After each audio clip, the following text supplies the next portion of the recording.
आज की video math से संबंधित है। आज का प्रश्न है आपके सामने। एक रेखा का समीकरण x minus Y root three plus six is equal to 0 है। इस समीकरण को लंब रूप में परिवर्तित कीजिए। यह प्रश्न क्लास 10 के एग्जाम में यूपी बोर्ड 2009 में पूछा जा चुका है, तो आपके एग्जाम में दोहराया जा सकता है। तो चलिए इसको हल करते हैं। हल करने से पहले चैनल पर नया है, अभी तक सब्सक्राइब नहीं किए कर लीजिएगा, क्योंकि हमारे चैनल पर ऐसी नॉलेज वीडियोज प्रतिदिन अपलोड करी जाती हैं। नोटिफिकेशन पाने के लिए बेल जरूर ऑन करिएगा, ध्यान दीजिएगा। प्रश्न में दिया गया है रेखा का समीकरण, तो लिख लेते हैं भाई। दिया है रेखा का समीकरण x minus Y root three plus six is equal to 0। ये रेखा का समीकरण इतना दिया गया है, हमें ज्ञात करना है कि ये जो समीकरण दिया गया इसको लंब रूप में परिवर्तित करना है। क्लियर? कैसे करेंगे? तो इसको नाम दे देते हैं समीकरण एक। तो समीकरण एक का सबसे पहला काम हमारा रहेगा, समीकरण एक को ax plus B Y plus C is equal to 0 से तुलना करने पर समीकरण एक की तुलना करेंगे। हम यहां से निकालेंगे a का मान, x का गुणांक यहाँ a है, x का गुणांक यहाँ 1 है, और b का मान y का गुणांक b है, यहाँ पर y का गुणांक माइनस रूट थ्री है, तो माइनस रूट थ्री लिख लेंगे, और c का मान क्या है, यहाँ पर 6 है तो 6 लिख लेंगे। क्लियर? इतना कर लिया। अब यहाँ a और b का मान हमें मिल गया, तो हम क्या करेंगे कि अंडर रूट ए स्क्वायर प्लस बी स्क्वायर का मान निकालेंगे। ए और बी का मान आपने निकाल लिया, तो ए के स्थान पर ए का मान और बी के स्थान पर बी का मान रख देते हैं, तो अंडर रूट ए स्क्वायर प्लस बी स्क्वायर का मान हमें मिल जाएगा।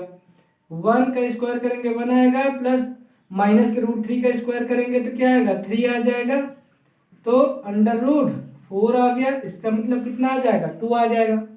अब हम क्या करेंगे कि ये जो समीकरण दिया गया है एक, इसको हम 2 से क्या करेंगे डिवाइड कर देंगे। ठीक, तो चलो भाई डिवाइड करते हैं। समीकरण एक को 2 से डिवाइड करने मतलब भाग देने पर, 2 से भाग करने पर, इसको सॉल्व करने पर जो मान आए उससे हम इसमें भाग करेंगे। चलिए भाग कर लेते हैं भाई। 1/2 x माइनस के root 3/2 into Y plus 6/2 is equal to 0। अब क्या करेंगे यहाँ पर x/2 माइनस रूट 3/2y बराबर, ये माइनस में उधर जाएगा तो 2 3 6, तो -3 बच जाएगा। अब क्या करेंगे, माइनस से दोनों पक्षों में मल्टीप्लाई कर देंगे, तो इधर क्या हो जाएगा माइनस के 1/2x और minus minus plus root 3/2y, और इधर हो जाएगा माइनस माइनस प्लस 3 हो जाएगा। क्लियर?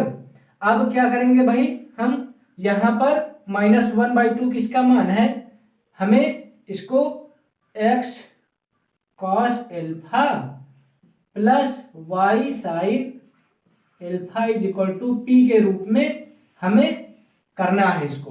तो -1/2 का मान का मतलब क्या होगा, ये cos 120 डिग्री का मान है, इंटू एक्स प्लस रूट 3/2 किसका मान है, साइन 120 डिग्री का मान, into Y is equal to 3। ठीक, तो यहां पर यह करके आप इसको ये भी लिख सकते हैं, x cos 120 degree plus y sine 120 degree बराबर 3। ये हो गया हमारा आंसर, और ये रेखा का लंब रूप समीकरण है।